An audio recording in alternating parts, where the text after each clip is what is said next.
news in your pocket.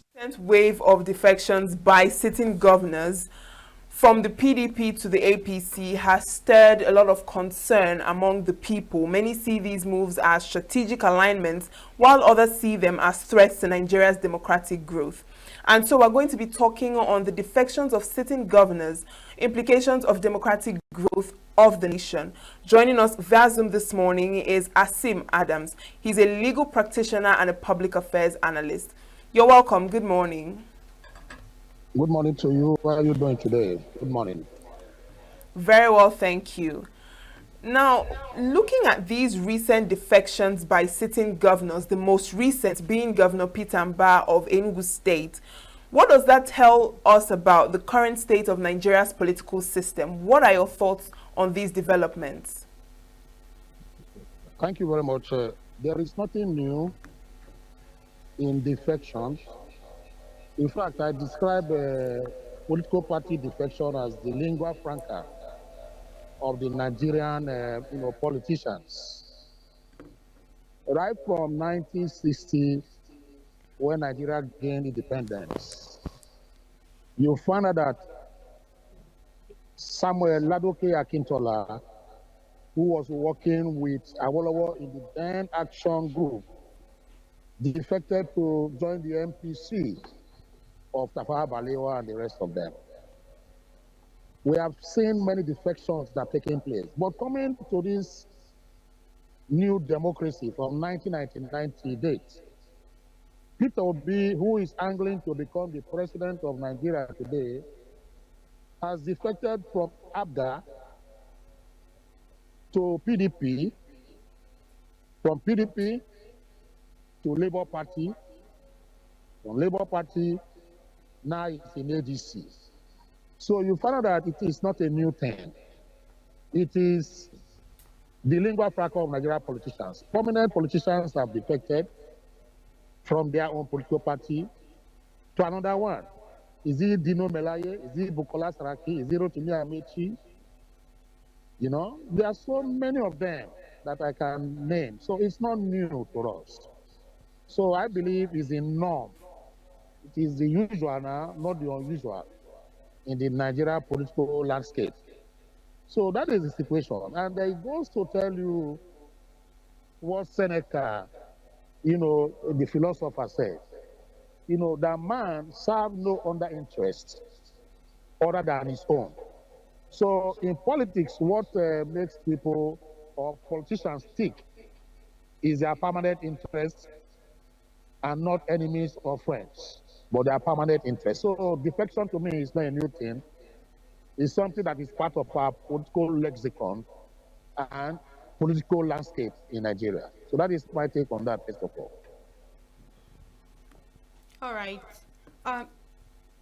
Since you are a legal practitioner, should a sitting governor, elected under one party, be allowed to defect mid-term without calling for a fresh mandate from the people? And does the Constitution actually provide any checks or consequences for such mass defections? You see, the point is very clear. The Nigerian Constitution did not provide or is not against defection by political parties or politicians, especially the governors. The only area in the Constitution where defection is prohibited is in the legislature. That is under section 68, I think 68 or 68.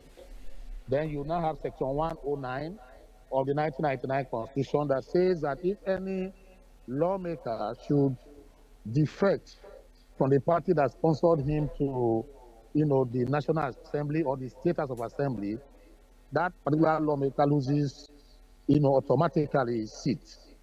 So that is the only provision we have in our Constitution, where only the legislative arm of government is prohibited from defections, outrightly and legally speaking. As for governors, executive governors, even the president, there are no provisions in the Constitution that says that if a governor defects, from party A to party B, it automatically loses its mandate. And what is not recognized by law cannot be punished or is not punishable by any court, in Nigeria, because there's no specific law barring them or making them not to cross carpet, as the case may be. So, legally speaking, constitutionally speaking, their defection is in order, but it's against moral rectitude and standard that you can question the defection, not on the legal part of it, not the legality of cross carpeting or defection. The governors can do, they can do what? They can cross carpet. In Nigeria here, we witness a situation where a sitting vice president, in the person of Atiku Abubakar, who was brought into office through the PDP flag and platform, later defected to the Action Congress of Nigeria while he was sitting as the vice president to Obasanjo. So it's been the norm. It's been there. So there's nothing wrong. The constitution does not, forbid a sitting governor not to defect. In fact, I'm expecting more defections from the governors, as the case may be. Now, seeing that most governors or most PDP governors are now defecting to the APC, would you say that Nigeria is now drifting to a one-party state? And what does that say about Nigeria having a credible opposition at both state and national levels? There is no time Nigeria has had credible opposition. The only opposition we had that is credible is the opposition of the independence, opposition led by Obafemi Awolowo. That was the most credible opposition we've ever seen in Nigeria. Right from that time till now, we have not had a credible opposition. Is it 1979 when Shagari was sworn in? Is it 1979? Which party was the opposition? It was still the same UPN, led by Obafemi Awolowo, that was an opposition party, and it was credible opposition at that time. After that time to 1999, we have never had a credible opposition. What we've had is that we have a political firmament where politicians crisscross from various political parties to another one. Of all the politicians, about 85, if not 90% of Nigerian politicians today, I am telling you that the party they started with originally is not the party they belong to today. It's on record. Most of them has cross-carpeted. Some have defected.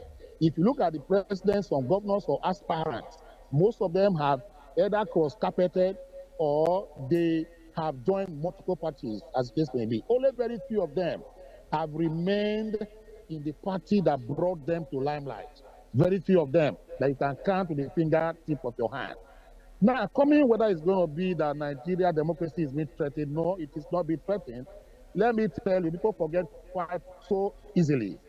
There was a time that the only credible opposition and political party in Nigeria was the ACN, led by Ahmed Bola Tinubu, who is the president now.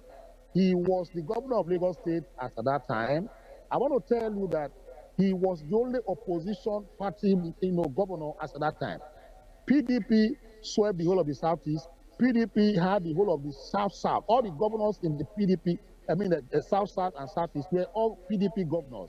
If you go to the north, the governors in the northern part of Nigeria, they were all PDP governors. If you even come to the south, you find out that it was only Bala Ahmed Tinubu and a few others in the southwest here that were in the, Action Congress, or as they call it at that time. So was democracy not threatened at that time? I remember vividly that there was a time where about 23, if not more, governors out of the 36 states in Nigeria belonged to PDP. They were members of the PDP. People were defecting from various political parties to PDP at that time. So we had about 20-something governors who were PDP governors. They were not PDP governors originally, but some of them defected to make it about 20-something in number, leaving only about 8 or thereabout as the opposition. So what is the way? It's not a big deal. So democracy in Mount, whatever, if it was not threatened at that time, then why is it threatened now that Peter Oba has defected? These are the questions we should be asking ourselves. I have made an example to you. I am a P2B supporter. I have said that if we want to talk about defection, he's the king of defection because he has left ABGA to PDP, PDP to Labour Party now to ADC, as the case may be. The only political party has not joined is APC. So these are things that, rule the landscape, and we should not question them beyond the limit of morality. Yes, Barrister Asim, but also I asked, do you think that Nigeria is drifting to a one-party state? Okay, Nigeria has been a one-party state right from 1999. Let me be very frank and open to you. Why am I saying this? I gave you an example. During the Obasanjo time, there was no opposition. I speak from my heart. The only opposition you had during Obasanjo time in 1999 was only one man, Bola Ahmed Tinubu, that even led to the fact that the then president had to seize, Lagos State allocation for close to a year plus. That the Supreme Court now gave an order that should be paid. There's been no credible opposition. It was a one-party state in 1999 till 2007 that they left power. From 2007 downwards to 2011, it was still a one-party state. PDP was the dominant party. They now boasted, if you remember, they boasted to say that PDP will rule Nigeria for about 100 years because they felt that with that boldness and that temerity, that PDP is the only party in Nigeria. They said it was the biggest party in Africa. And PDP was then the biggest party in Nigeria as at that time. So you find out that it's something that has been there, as the case may be. So PDP, if you look at what is going on, if APC has, swallowing up all these governors, as the case may be, that does not mean it's going to be a one-party state anew. No. One-party state has been the existing, norm in Nigeria. We never had an opposition. We never had two political parties. That is the situation. So they come and go. Table storm. All right, Barrister Sim. Now, would you agree that these defections actually weaken the concept of opposition politics and political participation? I mean, what is the ripple effect or the implications of these defections on national politics? It's not something that is going to be the ripple effect is that the people that will tell you that the people don't care. The politicians do not care about us, the masses that voted for them. So it is what suits them that they go for. For instance, if Peter Oba as a governor cared about those who voted for him under PDP, he would have consulted them. He would have asked them to, tell them that, look, I'm trying to leave, PDP for APC. Please, can you give me a yes or no answer? He didn't consult them. So he just on his own arbitrarily, defected without considering those who voted for him. They voted for him not because he was Peter Oba. They voted for him because he was a member of the PDP and they belong to PDP. That is the reason why most of them voted for him. So he should have called them to let them know that I am leaving this political party to another political party. They never did that. So that tells you that, they are self-centered, self-aggrandizement, is what they believe in. Not for Nigeria, for the betterment of Nigeria, as we say. So it's a big problem that we are facing. The masses will keep on suffering until and unless, the politicians who we vote for on a daily basis, are held accountable under the social contract. That you cannot even defect, as the case may be, on moral grounds. You just defect without consulting those who voted for you. So until that is done, I think we are still going to be wallowing in the abyss. That is just my own take, as the case may be. They don't care about us. So it was even summarized by philosopher Seneca that says that none serve the interests of others other than themselves. That is what the Nigerian politicians are doing. They are serving the interests of themselves and not the interests of the Nigerian people, as the case may be. That is my take on this one, this morning. Now, seeing these waves of defections, would you say that it's a signal of a collapse of the PDP? Would you say that the party is now too weak to, take on positions in the Nigerian political system? Or would you say that there is a deeper problem within Nigeria's party system as a whole? You see, the PDP, yes. You see, there's a deeper, political existential problem, in all political parties in Nigeria, because they are led by people who do not have ideology. They are led by people who have what we call self-interest first. before Nigeria. That is why you see that these parties collapse, just like a pack of cards. Now, talking about PDP is hemorrhaging. If PDP were to be a human being, it will be in the ICU unit, right now, internal, care unit. That is where we be, where it has lost a lot of blood. And PDP, as I speak, is being greatly lobotomized. It's a medical word. When when you see lobotomy means that there's an incision on the head, on the brain, when they want to do a surgery, that will bring the man dead or half dead while they are carrying on that particular surgery. So PDP in that particular state now is lifeless. PDP, has reached that particular point where we have to, use that canticles of the dying, knock the metis. PDP is gone, and I believe that they cannot reinvent or rejuvenate themselves, as the case may be. PDP as a party is started, and it's started beyond recognition. So that is it. PDP as a party is dead. All right. Now, from your perspective, what do you foresee in 2027 general election from all of the political parties? What I foresee is that, you see, Tinubu is going to, win either by covertly or overtly. Let me not use uncharitable words. Overtly or covertly, I see a Tinubu returning in 2027 with the amalgam of forces and interests, and with these defections, now having close to 30, governors who want to be part of APC. I do not see who is going to wrestle power from him, as the case may be. He's a step or even 10 steps ahead of P2B and the rest of them.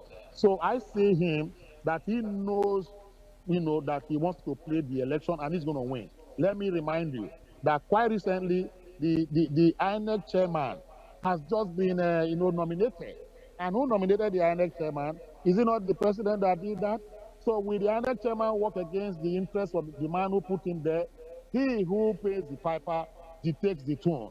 So I believe that a Tinubu presidency is alive and current. And by 2027, I accept the maybe a natural disaster or a political tsunami or a political sirocco happens. That is when he will not become president re-elected in 2027. The other people will run heter dicta they have done before. Tribunals will go to tribunals, CTC. By the end of the day, I believe he's going to retain that particular seat come 2027. The other political parties are not even ready right now. What they are doing is to forming amalgam of strange bedfellows and trying to say they want to wrestle power. How do you wrestle power from, a formidable entity like the APC as it is now? To the extent that Peter Umba of Enugu State, Doye Diri of Bayelsa, and the rest of them are defected to PDP. This is not the first time. Even the man in Akwa Ibom defected not quite a fire ago. So what is happening? So that tells you that, Tinubu has something up his sleeves that is playing that the other ones do not really understand. That is the position, as the case may be. I say it with all sincerity of purpose and heart, that it's unfortunate, but that is the reality. Because Seneca also said that, most of us dwell on imagination, than reality. And that is the true situation in Nigeria here. A lot of Nigerians are dwelling on imagination. On 2027, they are going to collapse the system. But you're sitting in your house, you're not doing anything to collapse the system. But there are those who are planning, who do not dwell on imagination, they are dwelling on reality.